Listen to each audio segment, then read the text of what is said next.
What if the reason you sleep badly today is not because your brain is broken, but because your nights no longer look human? For almost all of human history, night was not a second daytime. It was not bright.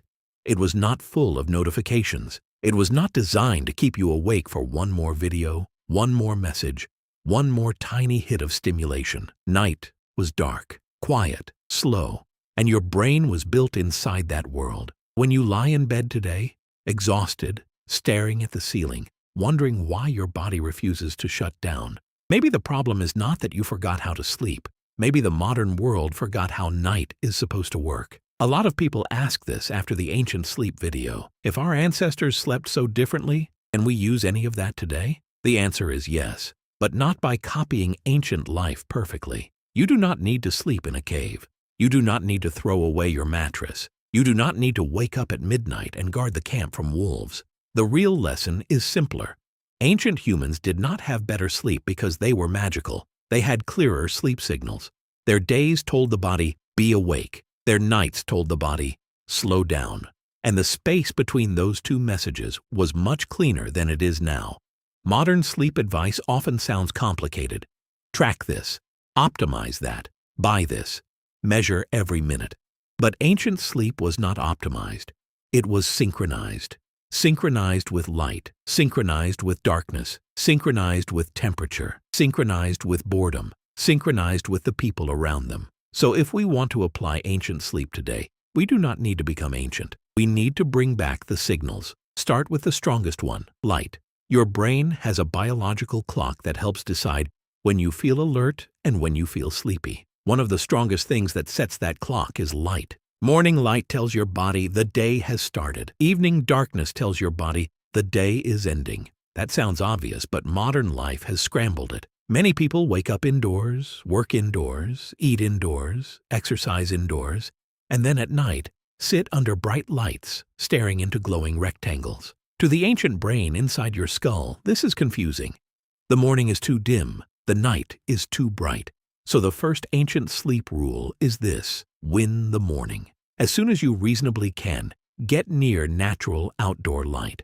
Do not stare at the sun. Just step outside, walk for a few minutes, open the curtains, or sit near bright daylight. Morning light helps anchor the body's rhythm. The CDC explains that bright morning light tends to shift the circadian system earlier, while bright evening light tends to shift it later. In plain English, morning light helps your body understand when the day begins. And when your body understands when the day begins, it has a better chance of understanding when the day should end. Ancient humans did not schedule this. The sun did it for them. You have to do it on purpose. The second rule is the opposite side of the same idea. Rebuild sunset. For your ancestors, sunset was not just pretty. It was a biological announcement. The sky dimmed. The colors warmed. Activity slowed. World became harder to see. Darkness arrived with authority. Today, sunset happens outside, and then inside, we fight it. We turn on ceiling lights. We open laptops. We scroll through other people's lives. We reply to messages. We keep feeding the brain information, emotion, novelty, and noise. Then we wonder why it will not instantly become calm. The National Sleep Foundation notes that screen use close to bedtime is common, and that blue light and engaging content can keep the brain alert when it should be winding down. So try this. Create a fake sunset. 1 hour before bed, make your world darker and simpler. Turn off the bright overhead lights. Use a small lamp. Lower screen brightness if you must use a screen. Better yet, put the phone somewhere that is not your hand. Do not say, "Tonight I become a perfect person." Just say, "Tonight I give my brain a sunset," because that is what it is missing. The third rule is the one most people ignore. Bring back campfire time. Ancient sleep was not only about darkness, it was about what happened before sleep. Imagine a small group of humans at night. Work is done. The fire is low. There may be quiet conversation, stories, repairs, children falling asleep, someone watching the edge of the dark. Not total silence, but slowness. Campfire time was a bridge. It moved the mind from survival mode into rest mode. Modern people often remove the bridge. We go from full stimulation to bed with no transition. We spend the day consuming information, spend the evening consuming more information, then place the same device beside our pillow and expect the brain to disconnect.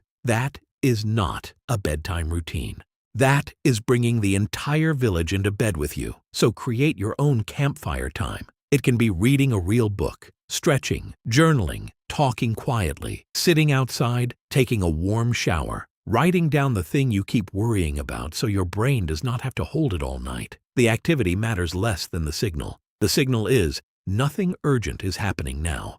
This is where boredom becomes useful. Your ancestors were not entertained every second before sleep. Their brains had space to wander, settle, replay the day, and slowly let go. Modern boredom feels uncomfortable because we are no longer used to it, but boredom before bed may be exactly what your nervous system is asking for. Not exciting, not productive, just quiet enough that sleep can approach. The fourth rule is simple. Stop panicking when you wake up at night. Many of us treat waking up in the middle of the night as a failure. You open your eyes at 3:17 a.m. and immediately the story begins. Why am I awake? How much sleep do I have left? What if tomorrow is ruined?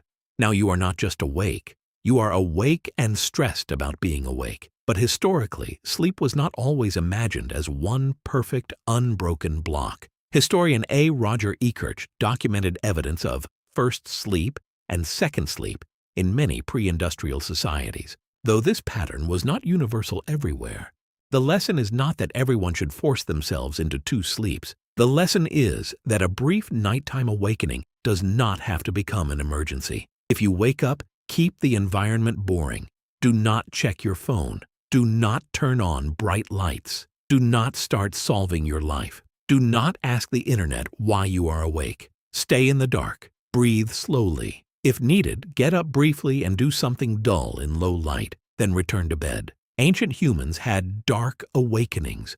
Modern humans have illuminated awakenings. That difference matters. The fifth rule is this: sleep like a human, not a machine. A machine is on or off, perfect or broken, efficient or defective. But a human body is rhythmic. Some nights are deeper, some are lighter. Some evenings you fall asleep fast. Some evenings your mind takes longer. Some nights you wake once and return to sleep.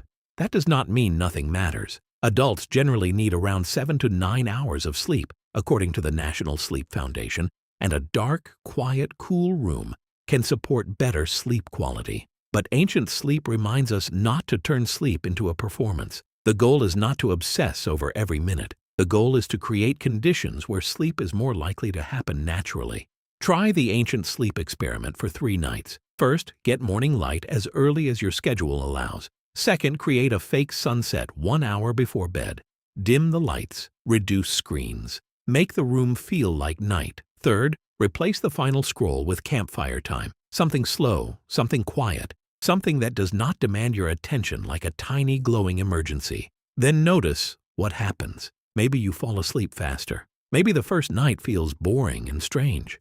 That is okay. The goal is not to hack your sleep in one night. The goal is to remind your brain of an older pattern. Day is bright. Night is dark. Evening is slow. Waking up is not a disaster. Rest is not laziness.